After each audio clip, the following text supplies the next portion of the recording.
Well, hello, everybody. How are we doing today? Well, welcome to the Texas Real Estate and Finance Podcast. I am your real estate navigator, Mike Mills, a North Texas mortgage banker with Geneva Financial, and I come to you each week with experts in the real estate realm to help you find your way through this game of homes. And today is no different. Now, let me ask you a question. Are you grinding away at your marketing each week and putting in the time, but just not getting the results that you're looking for? Could it be that things right now are just a little bit slow? And is that kind of to be expected? Well, maybe. Or it could be that your message is getting lost in a sea of other real estate professionals shooting house tours and rapping about real estate on Instagram. Well, there's an old saying in baseball that says, hit them where they ain't. And I'm here to tell you that it's true for marketing as well. If you're swimming in a huge pond with a bunch of other big fish and everyone's hunting for the same thing, then maybe it might be time to look for a new body of water. And today I have an expert that's going to shed some light into a world that you might not have ever considered, a world that could be a huge source of business and connections if you know how to play the game right. But as always, before we get rolling, if you find today's episode helpful in any way at all, then do me a favor and hit the subscribe button or share it with a friend. You guys are the reason this little podcast keeps breaking download records each and every month, and I want to keep the momentum going. So do me a favor, subscribe to the show on YouTube, Apple, or Spotify so you don't miss another episode. Oh, and if you have a client that needs help finding that perfect home loan, then by all means, send them my way as well. I blather into this microphone twice a week, but my real skill is helping you get 8 more referrals from your clients after we close a deal together. So if you want to know how, then give me a shout. All right, so my guest today is the founder of WinSocial. He's a 40 under 40 top mortgage professional, a LinkedIn coach, co-author of Rethink Everything, and the creator of the fastest growing marketing newsletter in the mortgage business, the Win Weekly newsletter. He's helped countless real estate professionals stand out on a social platform that very few in our space think about when it comes to marketing activities, but might be a hidden gold mine that many of you had not fully tapped. And he's here today to share his secret sauce with us. So please welcome to the podcast, Mr. Dan Smokoska. Dan, how we doing, sir? Great, man. Great. There we go. Great. Good to be here. Yes. Thanks for joining me, dude. I really appreciate this.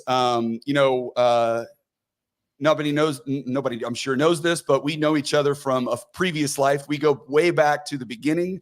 Dan and I actually worked together. We kind of were both brand new to the industry, or relatively new, coming in together, and then kind of, both left the company we were at, kind of went our separate ways, and here we are back again. So small world we live in this real estate land, yeah? Full circle, man. And when we got in, I'm sure they told you the same thing. There's 2 things that they told me. They said, welcome to the mortgage industry. You'll never get out. And then the other thing was that it's a small world, never burn bridges. Right. And, and so those have turned out to be very, very true things. So, yeah, you have to be careful. Especially, I'm sure we remember some folks that, left places and kind of went out what we would call scorched earth. Right. We joke, I was in the restaurant business for years and years, and people would quit and then take their arm and run it down the line and knock off all the plates, and it's like, it's probably not the best way to go out usually. Man, not at all. Yeah. All right, so let's jump into it here because I want to get your thoughts. So in the world of Facebook, Instagram, TikTok, YouTube, all the social platforms that are out there that everybody is beating the drum on every single day, how in the hell did you land on LinkedIn as the one that you were going to spend your time focusing on, especially because you've been doing it for a while now, and it's becoming obviously a bigger and bigger platform these days. But back when you started, nobody was thinking about LinkedIn. This was the place you went to get a job. So what drove you or really made you want to jump in headfirst to this platform? That's a great question. For me, it was like, I didn't really like the other platforms as far as like creating content. And, at the time I was not active on Facebook really at all. I just had it so that I could be connected with family. And then, Instagram was what I had a private Instagram where like I would be friends with really nobody except really good friends and family. I just didn't want to like utilize social media because it was just annoying. The only good experience I really had on social media was LinkedIn. Like I got a few. I was the guy who always takes the recruiter message So they DM me, and like, why would I not like just have the conversation, right? If they seem to be real, Sure. and those Yeah, have well, led to some really good things. So yeah. like I knew that I've kind of had this for years, like understanding that opportunity exists on it in some shape or form. Mhm. Um, and I, I was like, I was kind of at this weird juncture where I we were entering a very difficult market in the mortgage industry. All right. So 2022, everything started like, drastically changing, coming to a halt. And I had, I knew that our company was going to, the company that I was running the marketing department for. I knew that we were going to be selling the company. And so it was one of those things where like the companies that we were looking at selling to, they already had their head of marketing, right? And so Right. uh so I'm going to be out of a job. And so when I first started, I was thinking I need to like have an insurance policy for myself. And in order to do that, I felt like I needed to like establish my brand and network better, and do those things. So that's really why I got on LinkedIn at first. And then as I started getting into it, I realized like that this is way more than what I thought it was, and the Mm. opportunities on here are insane. So Yeah. that's a little bit about my journey on, and it's just been a ride ever since, man. A great ride. Well, I when I started doing this podcast a couple years ago too, kind of, generally around the same time, a little bit before that. But we all know I'm like you. Like it was one of those things where I knew social media was important, right? If you wanted to grow your business and, especially in a relationship based business like we're in, like it's one of those things that you have to be in front of people as much as possible. But I also just didn't like doing it. I would get on Facebook occasionally. I would get on Instagram rarely. Like it was just something I just didn't spend a whole lot of time. I spent more time on Twitter than anything else because it was like news source and that was stuff For that I sure. could Yep. read and find out. But I really wasn't on all the other ones, but I knew that everybody else was. So it was like, all right, I got to figure out a way to do this. And you got to kind of find your lane and figure out the thing that you like to do, the thing that you'll stay active in. But what I found too was that going through that process and, doing this podcast and doing things like that, when you start focusing in on one particular thing, you learn a ton of stuff. So as you're trying to grow your brand or whatever you want to call it, as you're trying to grow yourself, there's a lot of falling down and learning and making mistakes and doing dumb stuff and going, okay, I can do this better. But going through the process of doing it is kind of half the battle. It's like you can learn and read about stuff, but until you actually start doing it and going through it, it's a real challenge. And I've been paying attention to what you've been doing out there, and the thing that hits me about what you do better than anybody else that I see on really a lot of platforms, and this is a rarity, is, man, you are consistent. Like you are putting stuff out every single day and putting thought into it. And it's not just a random, post or something out there. Like you're really actually putting some time and effort into putting those out there. And I think that, that's a key that a lot of people that are looking at whatever platform they're going to be on, the consistency of it is a big player. So when you were growing your business and finding your way through all this, what was it, specifically that you looked at LinkedIn and said, okay, I actually can form a business around this? Like, where are the opportunities that you saw, especially in the real estate world, which a lot of people in our space don't spend a lot of time here?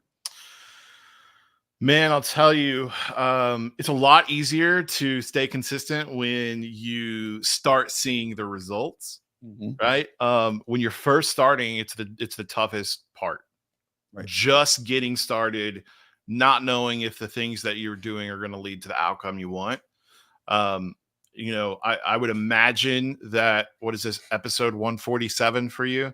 Yep. Uh, I would imagine that episode 147 looks a lot different than, episode 7, Yes, it right? does. Very You much so. you have Yeah. learned a lot, and you're how to navigate the conversation and the topics that you want to hit, and your audience, your audience even better. And so um there's just but you're not doing this because you're not, I mean, you're getting something out of this. Mhm. And when people really get going and rolling on, like, for example, LinkedIn, it's it's a lot of like, I think this is going to happen, but it takes like 3 to 6 months for the thing to happen. Yeah. And it happens at like a you know 3 years down the road looks a lot different than 3 months, but on the 3 month mark is when I started really seeing some results. Mhm. And everyone I talk to who's like consistently engaging on platforms like LinkedIn, they've had this like light bulb moment. And when you have that light bulb moment, it's like a drug, man. Like Yeah. you get that hit and you're like, holy crap, this thing works. Yeah. And Yep. then you just double down on the things that work and it starts working better and you get some momentum and you keep rolling and rolling and rolling. And so that is the cool part, is when the light bulb hits, you really do get hooked. And that's kind of been the fun part. But yeah, I'm gonna be more consistent than most everybody on here because I've seen what the end result looks like. Right. Well, I'm a huge fan of Gary V, and if you're on social media at all, it's a guy that you know will see everywhere all the time because that's what he does. And I don't, I haven't tuned in to some of his stuff in a hot minute, maybe the last 6 months, because he changes his thoughts on a lot of things. But for a long time, he has been big on LinkedIn. LinkedIn has been his, like, if you want to find a place to be, that's where you need to be. And part of the reason, obviously, is that he looks at, he says he works, what was he, manages in attention or deals in attention. And so, you look at a platform like Instagram for realtors, especially, and now, granted, you create the world you want to see on those platforms, but like when I scroll through my Instagram, it's house tours, it's, here's this class thing that they're doing or whatever, but it's just realtor on there. But when I come to LinkedIn and I scroll through there, I don't see very many realtors, or I don't see very many people that are doing what I would consider to be something that's engaging there. So when you looked at LinkedIn as a platform, especially for real estate professionals, like, where's the opportunity, and what should people be doing in order to make sure that the time and effort that they put into it is going to, bear fruit?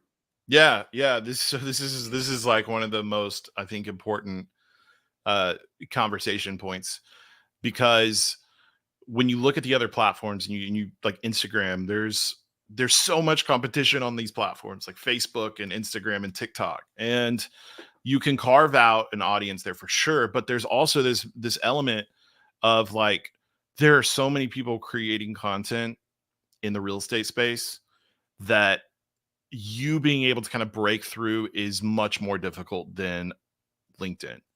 Yep. LinkedIn doesn't have the same competition for content that the other platforms do.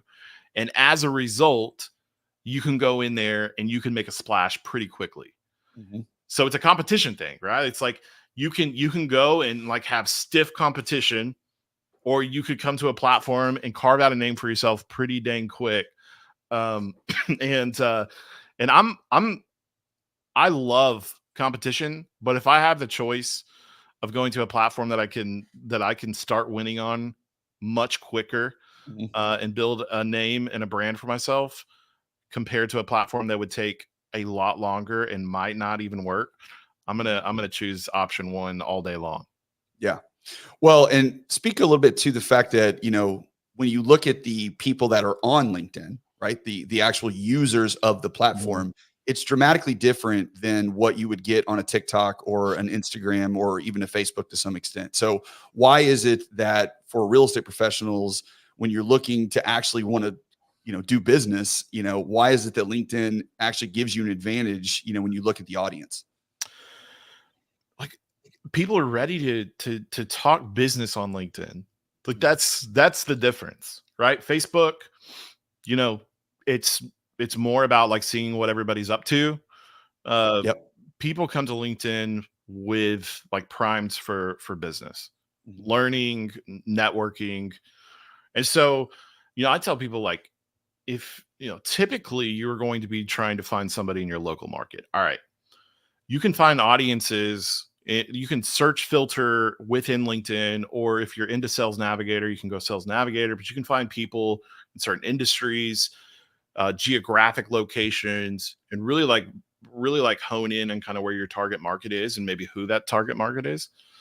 And then you can create a networking plan off of that. Like, how are you going to go after this audience? How are you going to, for some, like, it's all right. We have a sort of this town that's, I live in Dallas. massive, city, harder to do something like this. But if you think about like the smaller communities, like within, there's an opportunity for you as a realtor to like become that local, the most known person and the connector of all the other local people. And when I say that, I mean like restaurant owners, business owners, principals at schools, getting involved in the community. And LinkedIn gives you an opportunity to do that, to build those relationships online, to take it offline. Yeah. And so it's a huge opportunity to be able to get the right people seeing your content. Well, and the other great thing is they have jobs usually. So they have the ability to buy a house. You don't have somebody that's sitting at their house during the middle of the day unemployed looking at your content on Instagram or TikTok, scrolling through relentlessly. They're actually professionals. They have jobs, they have careers, they're trying to better themselves. And therefore, you're going to find a lot more people that are interested in and not just buying a house for themselves, but there's a ton of investors. I mean, when you look online, when I scroll through and the people on your feed, there are a lot of folks that are involved in purchasing homes all over the country, doing different types of transactions, whether they're located in California and they're buying homes in Texas, or they're located in Texas and they're buying homes in Georgia, or whatever the case may be.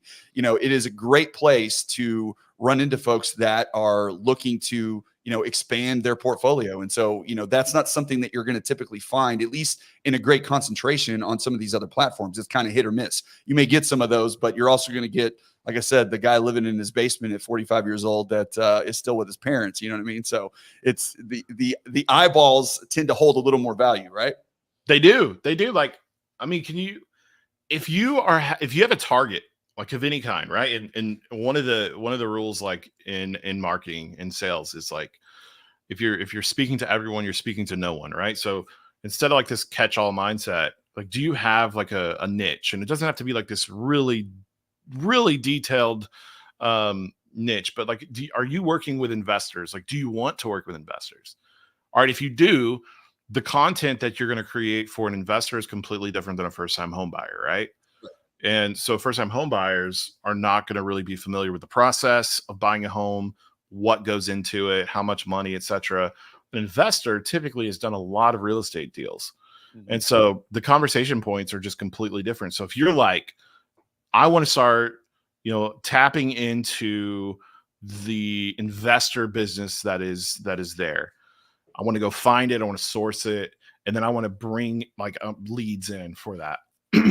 Then maybe you just do what you're doing with your other audience on the other platforms or within your local network of face-to-face.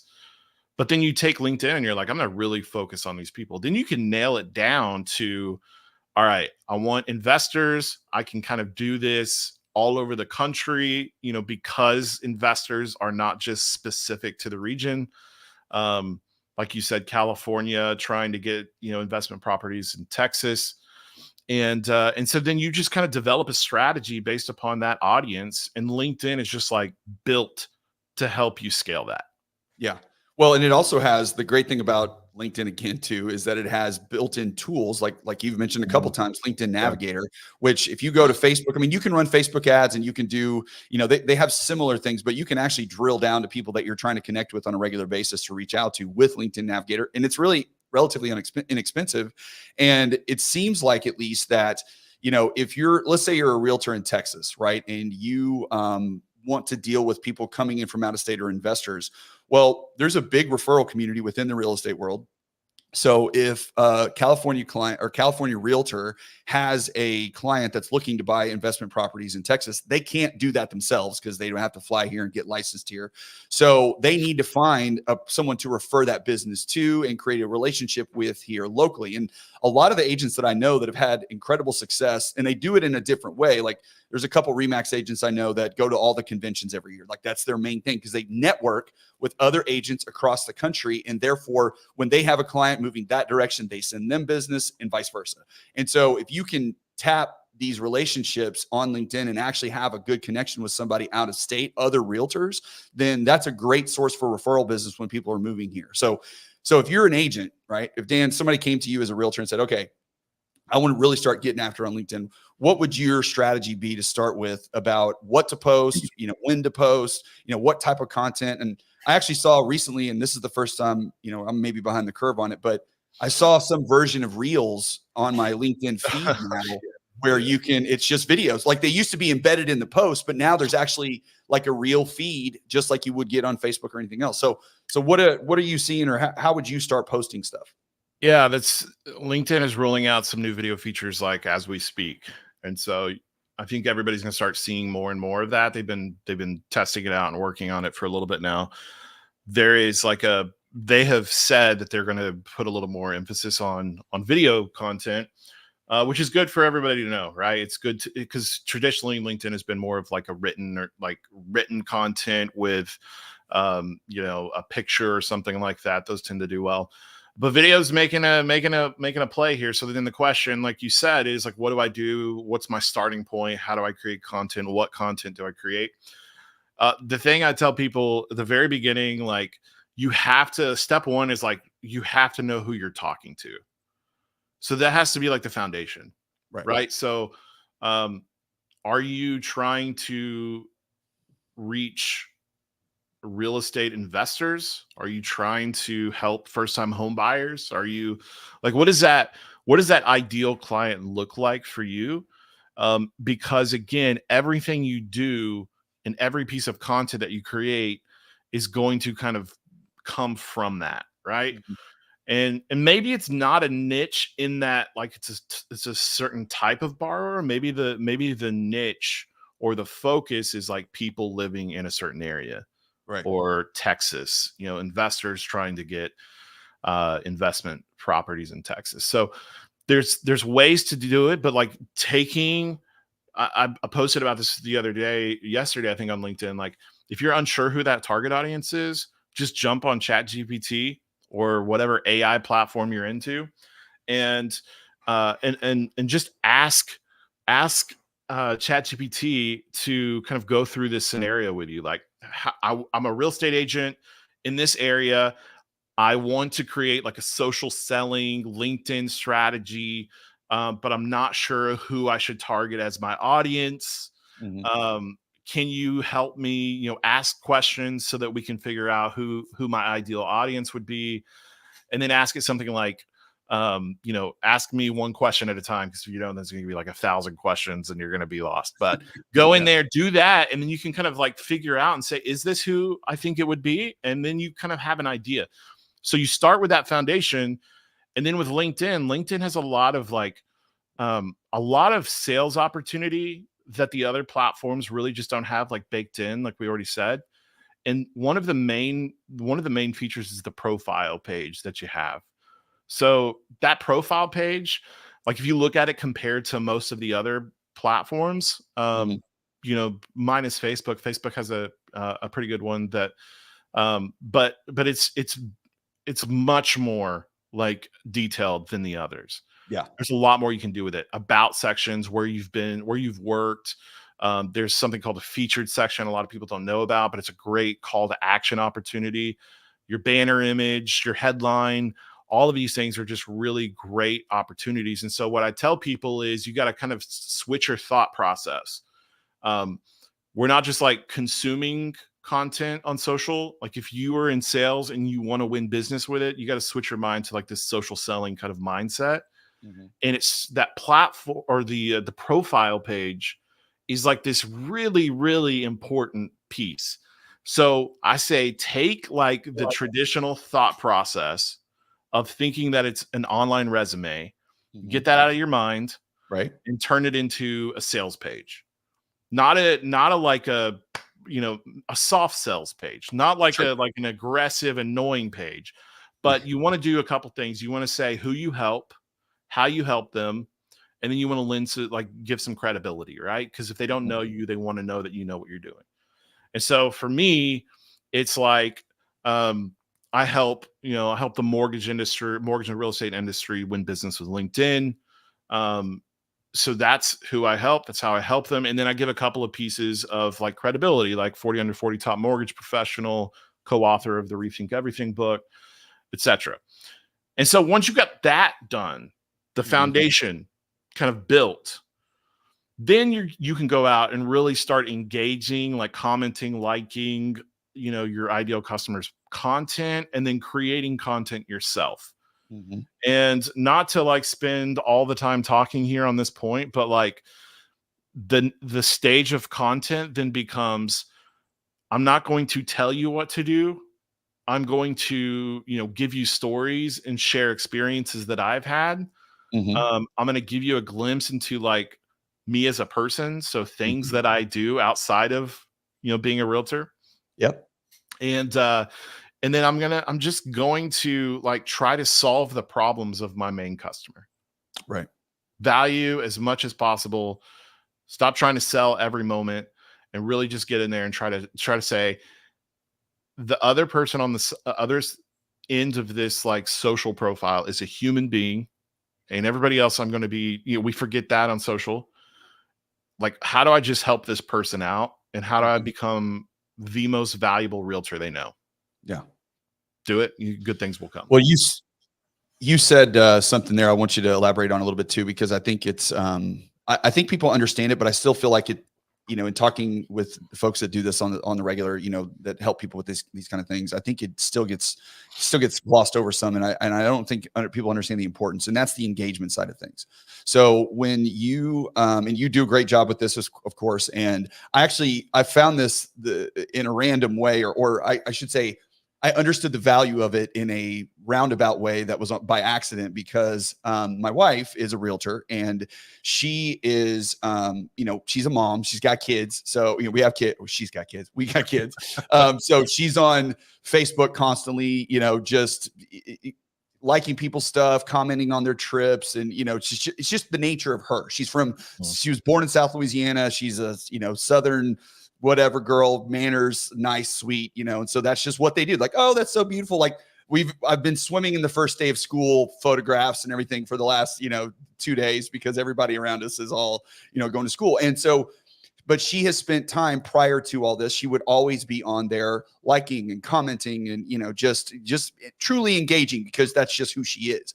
But that had taken her real estate business and really kind of put it on overdrive, because whenever she would post anything at all, like, and she doesn't post very often, but when she did, it would just get massive amounts of likes and comments, and she knew how to respond and all these kind of things. So her post would just stay up there. And I'm sitting there watching, because I would give her a hard time. I'm like, you don't spend enough time marketing yourself. Like, you got to get out there and put yourself. It's like, nah. And then I sat back and I'm like, she's a genius without realizing it, in that she just spent all of her time engaging with other people's stuff because she genuinely wanted to. And that alone, gave her such a big boost. And when I go on LinkedIn and I'm there, and I see those people that are constantly engaging on different types of posts and activities, those are the ones that tend to have the most success. Can you speak a little bit to why that is such a powerful thing, and why you don't think many people do it, or put an emphasis on it, especially because it's so easy? Yeah, I don't think people realize the importance of it, and it's because of think it's because of how we've social media has evolved, right? Like when we're so used to just consuming and scrolling without stopping, Yeah. and just getting those little dopamine hits, and we're in it for us a lot of times just to like check out or whatever. When we're talking about like social strategy, like social selling strategy, again, your perspective has to change. And like for the people who say, I don't want to create content, I'm bad at it, I don't feel comfortable, I would challenge that. Like practice is one of those things that makes you better. Sure. But if you were like, you can win business on social media just with a content or a commenting and engagement strategy. Like Mhm. it's, and the reason is because there's a person, like I said, on the other side of that comment or that post. And if you take social media and you kind of remove the technology, it's just like you're going into like a networking event, or like you're in person somewhere. And it's like, if you were in person, what would look different? Right. Right? Like, so with me, not much is going to look different. Like, I'm going to be talking to you. We're going to be hanging out. We're going to be chatting about business or life or whatever it is.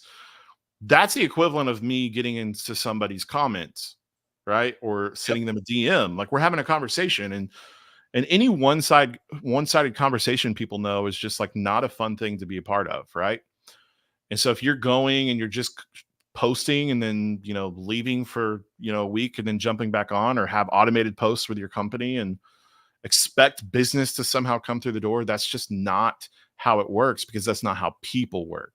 Yeah. And so one of the things that I say quite often is that there's this psychological principle called familiarity bias. And it just means that the more that a person sees you, the more that they trust you. Mm-hmm. And if you think about like how profound that is, right? Like this proven, tested principle, then the goal should be to just be seen as often as possible. Mm-hmm. Right? So like, don't worry about annoying people with posting too much or commenting too much. Work on just trying to provide as much value as you can. Do that as often as you can. And comments allow you to be seen consistently, daily. And it doesn't take a lot of lift. And that trust will be built even faster. So social media gives you the ability to build trust at scale, which is pretty cool. Well, and just on a technical side of things, I mean, when you engage with someone else and they respond back and forth, the algorithm, everybody's favorite, boogeyman, looks at that and goes, hey, these two people, if I put them together more often, they will spend more time on the platform. Because at the end of the day, you got to remember, whatever platform it is, okay, the algorithm is built or designed to try to keep you on the platform as much as possible. So if you tend to engage with someone more often, or they tend to engage back with you more often, then when you're there, they're going to see your content and you're going to see theirs, because the platform goes, hey, these two people are on at the same time, or they were on. I want to make sure that I show this person, what this other person has posted recently, because they engage with each other. And so, just from, again, not even from, if you want to take hey, just be a good human being and care about people, because that's ultimately what you need to do. But just take that out of the equation and go, if you're just going to play the technical game, that's what it's built for. That's what it's designed for. That's why they created these things, because our attention is their data. It's so true. Like, if you realize what it takes to be seen by the person you want to be seen, then I don't know that anybody would not just start commenting and DMing and engaging with, their audience. It's incredible. Like, you're exactly right on how the algorithm thinks. And as bad of a word as sometimes people see that, and as many times as the algorithm is blamed for not getting the engagement that you want on a post, the algorithm really is there to do like one thing, and that's to like really show the content that it thinks the person who is viewing wants to see. Right. So if you just focus on giving value and engaging with the audience you want, the algorithm is going to pick up on that. Typically, it's going to start putting you into more and more contact. And, anybody knows that the more contact and conversations you have with people, the more a relationship grows. Just do that over time, and that equals friendships down the road that turn into business, right? Yep. It's relationships are the name of the game. That's what this whole thing's about. So let's talk a little bit about, okay, let's say that I know my audience. I'm a real estate professional or realtor, and I want to start getting some investor business, right? That's what I'm looking to try to do. So if you were in that circumstance and you were like, okay, I'm going to focus on LinkedIn and I'm going to start really hammering away here, what type of content would you be posting? Would you, do you coming up with articles? Are you reposting stuff? Are you creating your own blogs? Are you using the LinkedIn article functions? Where are you coming up with content ideas? You mentioned, which we can get into, ChatGPT. I'm a ChatGPT dork. I spend way too much time on it. I know way more about it than maybe I should, but my favorite, one of the tools that I use personally, and I need to do more of it because, it's trying to do loans and edit podcasts and stuff takes up a lot of time, but it's really simple. And I've done it a few times. And it just needs to add it to my routine, but I'll take this conversation that we're having right now. I can take the transcript and download it into ChatGPT, and then I'll ask it to highlight a few points that we were talking about that were specific. I'll pick one of those points, and then I'll say, create a blog post or a LinkedIn article, because I can give it very specific things on what I want it to do based on this topic that we talked about. And then it'll take what we discussed and put it into a LinkedIn article format like that. And then I can add a few graphics to it, go in and edit it, make sure it says the things that I want it to say, and it's kind of in my voice, because it is in our voice, because we're talking right now. But go in and make sure that it's me, and then post that thing. And that entire process, if you do that from start to finish, might take you 20 minutes. And if that, and if once you nail it down, you start getting good at it, it takes even less time. So what would you do if you were, trying to find investors and trying to, deal with relocations or whatever? What type of content would you start looking at posting on a regular basis? Yeah, great question. And a great example of like how to use ChatGPT effectively. But if it's me, I am going to, I'm going to post content, but I'm going to have a really and maybe we're diving into this next, but like, I'm going to have a really strong, engagement strategy. Mhm. So I view content, I think, a little differently than most. I think obviously like the content and how we post, like Mhm. that is content. Typically that's what people mean when they say content.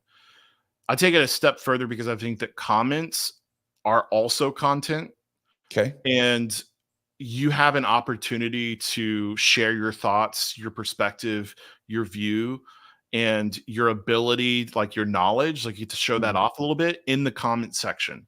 Okay. So I would do a couple things. I would identify like who the right people are, like who are the like influencer accounts in this niche. Mhm. So I'd go on a fact finding mission to try to figure out who those people are. Okay. And then as soon as I nail them down and find them, I'm gonna follow them. So if you go to, if as soon as you follow somebody or connect with somebody, there is a bell that shows up in the top right hand corner of their profile. Mhm. You can select that bell, and it's going to give you three options. And the option that is just like generally always selected is basically let LinkedIn decide when a notification or a post, matches what your interests are. Okay.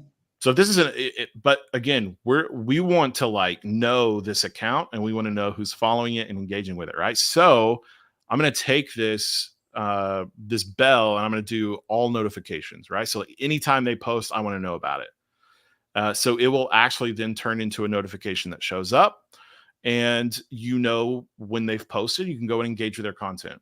So I'm going to do a couple things. I want to know who is engaging with this influencer, because odds are that they are going to be investors of some kind, right? Mhm. So my audience will be living here.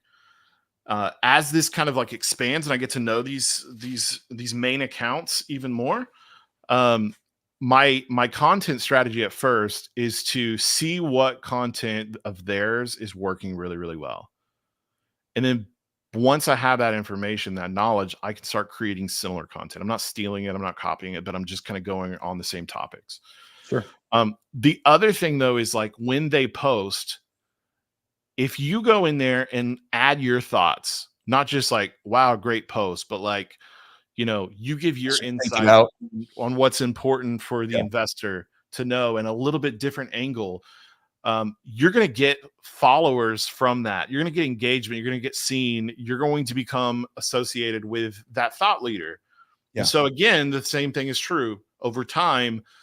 That thought leader, those people who are following that thought leader, they're going to trust you more. And then as your content is kind of being created, you get an opportunity to be seen as that thought leader. So that's the kind of the direction I would go. Now, when I'm creating content, um, I would probably take a couple of different routes. I would do written content with a picture of some kind. Mhm. Um, and I would just give like, stories of investors that I've worked with, and like some cool insights, or I would celebrate if another investor, like a partner that I've worked with quite a few times, gets another property. I'd ask that investor if I could share that, and or any reviews that I get on that topic. I'm going to share those things and just start showing people that I'm in this industry, I'm in this business, this is a niche I'm really involved in. And then in order to like build that scale at trust, or build that trust at scale, I'm going to jump on some video content as well. And it doesn't need to be overproduced. It just needs to be sort of the same thing, you talking. And, you can be doing that, like walking outside. You can be doing that in your office, but just make it like a real conversation that you're having on a topic related to that industry. That's what I would do to start.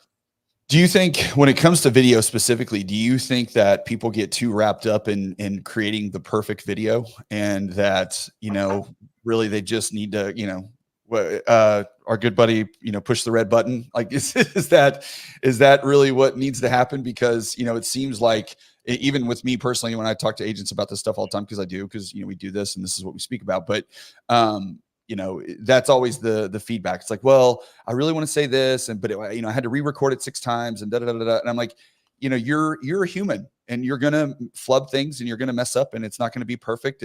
But that's what makes you human, and that's why people will engage with you, because they can see you as a human being, as opposed to just some well-polished talking head that they would see on cable news.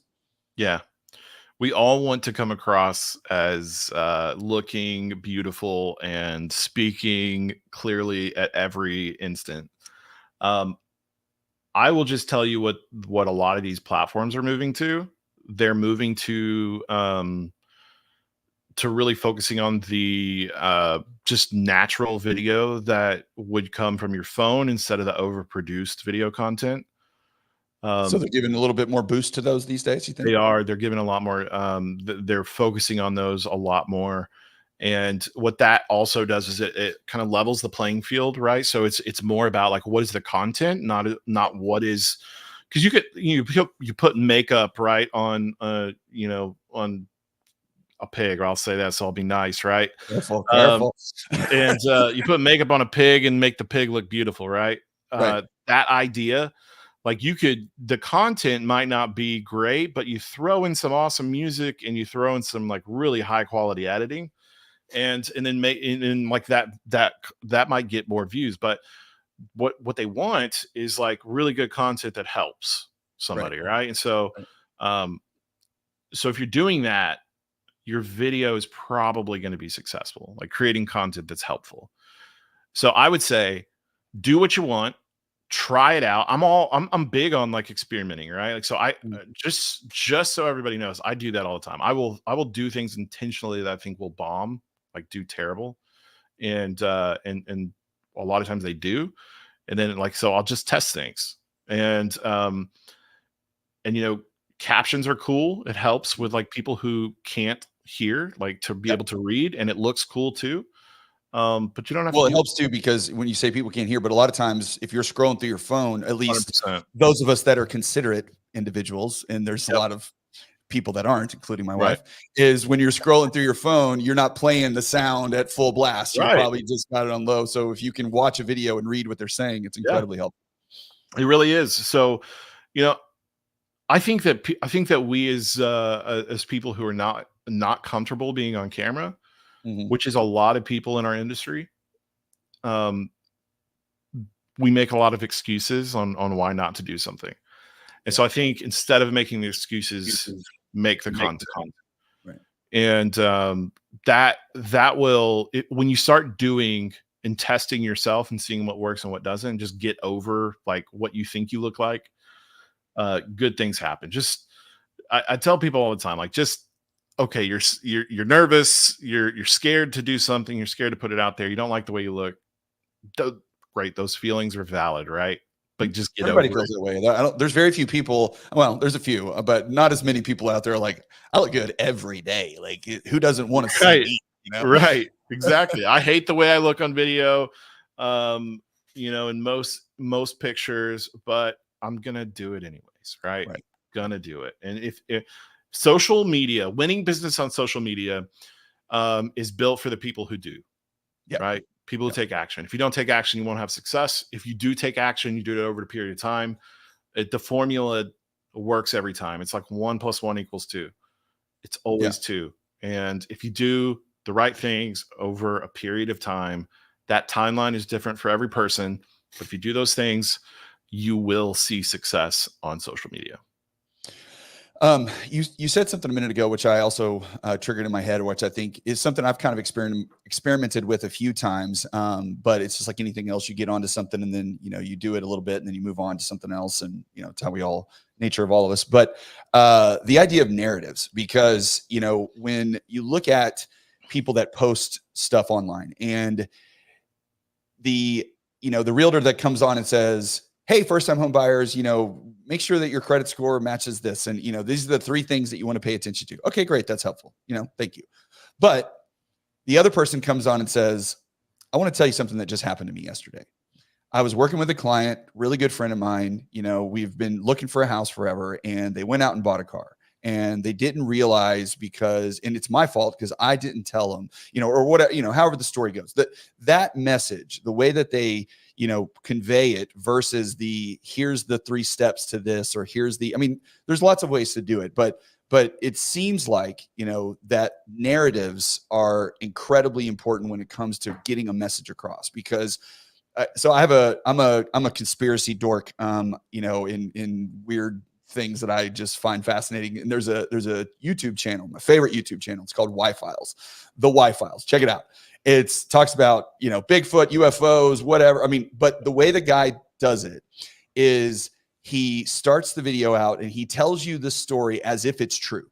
He tells you, this is what happened, and then this happened. And I've watched the thing before when I first started. I was like, how do I not know about this? How did I not hear about this? I'm going, it's blowing my mind.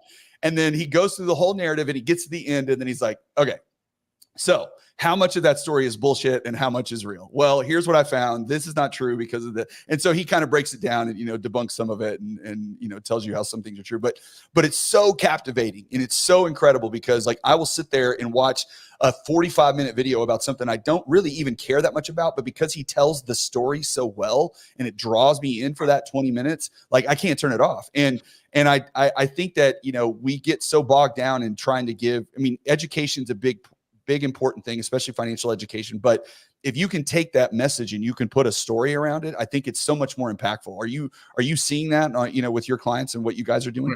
100%. It's like, I think that the example that you gave of like the story you just told the difference. Like I felt a difference just like hearing it. You say, that's what happens. We get drawn into a story. It's why we go to movies. We like stories. We're built on stories. And if you can become a great storyteller, you will make a lot of money. It's just the truth. And there's a saying that facts tell, but stories sell. Mm-hmm. And it is so true. So I could put 2 different pieces of content up and one of them could say, again, it's like me just telling you, like somebody can argue with your points. Like if you say something, here are, do these 3 things. First off, people don't like be told what to do, right?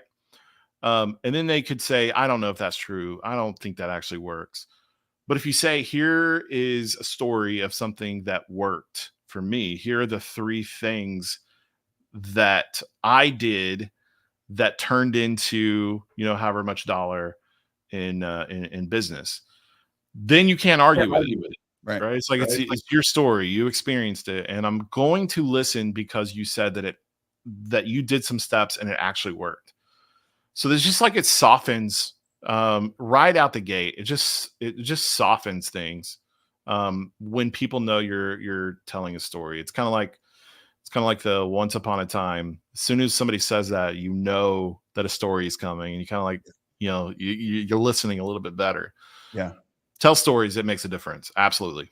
Yeah, I think I've tried it a few times just to, and it's not, I say try it. It's just like, hey, here's what happened and here's how it went. And I think it's just, it's so much more captivating in a lot of ways and gets people engaged in what is happening and what's going on. And that's why, like, even on the podcast world, some of the most successful podcasts that are out there right now are the ones that are like the serial, murder stories or whatever, where it's like part one, they give you this whole long story and it's an hour and a half and you're like captivated. And then it's like, stay tuned for part two. And you're like, oh, I can't wait. So those are the types of things that are going to get people interested and going to have people engage with what you're doing. Because if you can, teach, it's like being talked to versus being talked with, right? When we're sitting down having a conversation, when we're doing a podcast, you and I are having a conversation, anybody listening, it feels like they're a part of that conversation. Right. If we sat here and did a webinar and went through about, here's the mechanisms of how LinkedIn,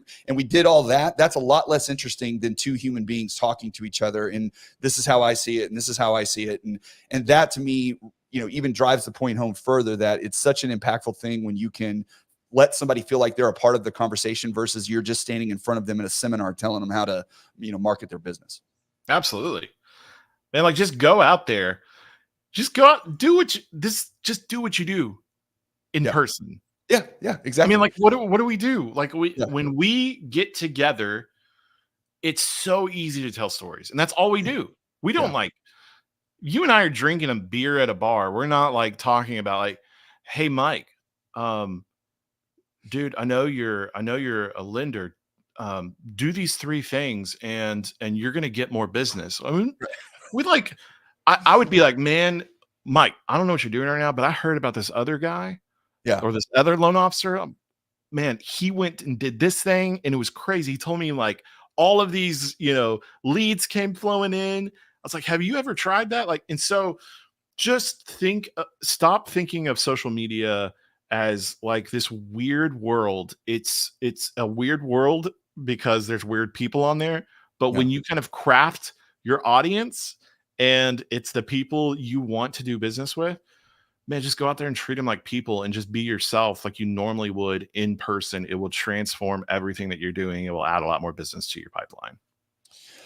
One last thing I want you to talk about before we go is focus. So you are the epitome of this in that, you're on this platform on LinkedIn every day, working, going away. I don't know, I just friended you on Facebook the other day because I shared it, the event there, but I haven't looked at your Facebook page or any of the other ones. But I would imagine because you spend so much time on LinkedIn, you're not necessarily incredibly engaged on the other ones.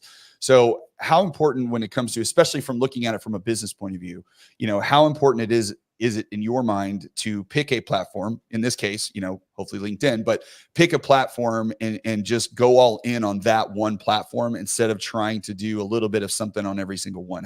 How do you feel? Do you think that has value to it? Do you think it is better to be everywhere? Like, what do you think?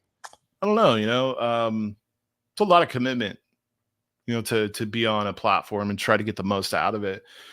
I think like focus really matters, and each platform has a little bit different, feel and, attack plan.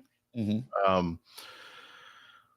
It's where's your business at? Where do they live? And then again, we go back to the competition question.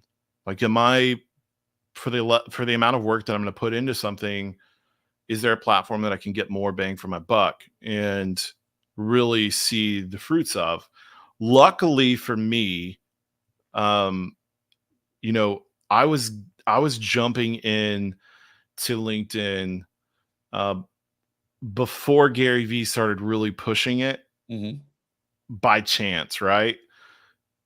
And as soon as he started pushing it, it got a lot more traction, which I was very thankful for, right? Like it did help. It's like buying Apple's, or actually selling Apple stock right before Warren Buffett sold 50% of his Apple stock. Right, exactly. It's just I timed it well, and it was just complete coincidence. But there's so much opportunity to understand the community that exists on each platform, and if you're spread out, it's really hard to get that nuance and understand those little like pieces of differences.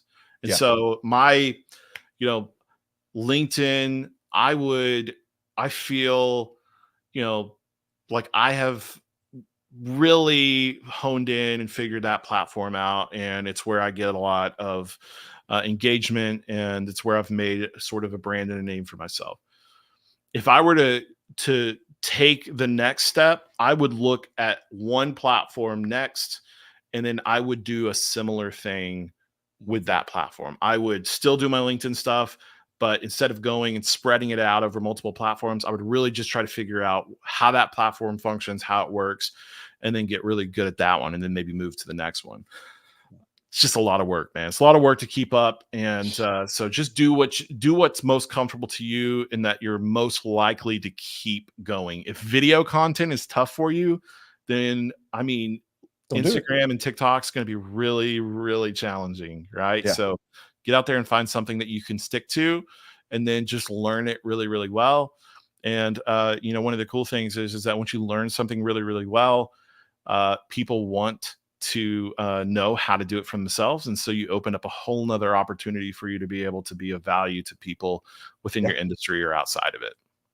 Yeah. And when you learn something, I'm a big proponent of this, but when you spend time, whether it's, I like I said, I know more about Chat GPT than I should, but when you spend time focusing on something and learning about it and really getting into the weeds on how it works and what it does, then it's amazing how at some point you can take that, whatever that work is, off your plate a little bit and give it to somebody else who also is an expert at that thing, and have them manage it for you when you start to scale. But the importance of learning it yourself is that the value of what you're paying for. So if doing this stuff, I've done my fair share of video editing. I know how it works. I kind of can generally do it. But for me to sit down and edit a video is going to take an hour, where I can pay someone that can do it in 20 minutes, that has a process that does this every day, and that's part of their job. But I know in my mind what the value of that is, because I spent time doing it and I know how it works, versus just kind of blindly paying somebody for something that you don't understand. And I've done that too many times in this podcast world, especially too, is paying someone to do something and then me going back and going, wait a minute, I can do that, and it takes me like 10 minutes. So why am I paying this guy $200 a month? Like, that doesn't make any sense.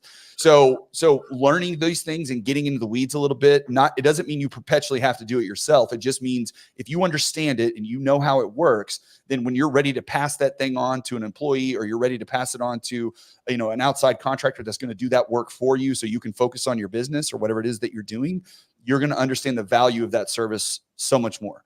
And, speaking of value of service, before we go, I want you to tell everybody a little bit about what you do with your company, how you guys help people out, and the services that you offer, so they know if they want to get a little help, they can reach out to you too. Yeah. So really what it is, I have a newsletter. I think that is probably the most beneficial thing for anybody who wants to get connected. You can find that on my LinkedIn page, a lot of LinkedIn coaching.